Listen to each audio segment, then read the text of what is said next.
guys like Jamal Murray, Andrew Wiggins, Karl Anthony Towns, Dennis Schroeder, a bunch of NBA players to represent the world team.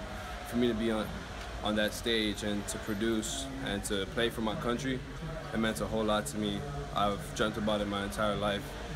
So just being out there with other Canadians, other guys from the world, learning different languages, playing the game I love, it was just tremendous. You mentioned other Canadians. There was, I believe, 3 more besides yourself. So what does that say about Canada on the world stage? It means we're closing the gap.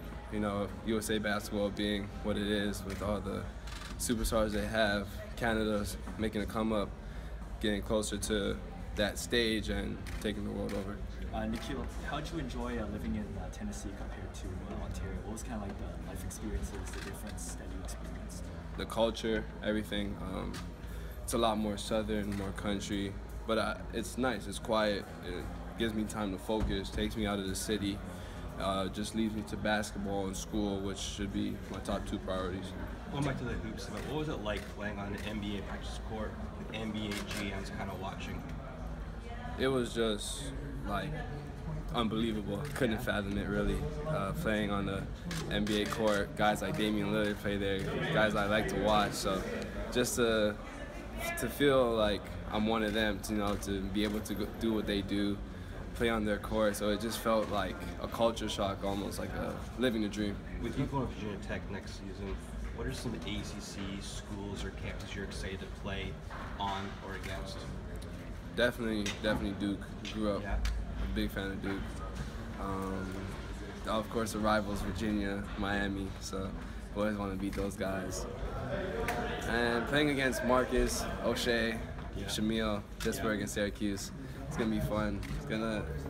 It's crazy to look at it from where we came up as young guys and all knowing each other to where we're going to be soon. You talk about closing the gap. When you have a game like this that's showcasing all Canadians here on national television, do you feel an event like this helps to kind of close that gap and bring some more eyes to the Canadian game? I feel like it definitely brings exposure, especially with the NBA scouts here.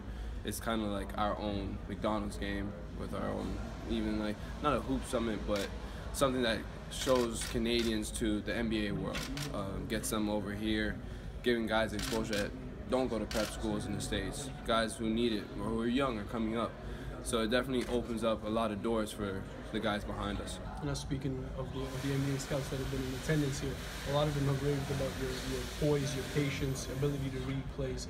What is an area of your game that you feel people still haven't learned about, or something that you value the most in your game? Definitely my defense and my competitiveness. I feel like I can guard anyone. I want to guard anyone. For me, it proves that if I can score on you, you can't score on me. That means I have to be better than you. So that's just who I am as a person. I've always been taught to rest on offense, never on defense, and go at the offensive person before they can go at you, because it's kill or be killed. So I always try to have that kill mentality, that dog mentality, and because I'm skinny, like, guys tend to think, oh, well, maybe we can bully him, but I just like to fight back and prove myself.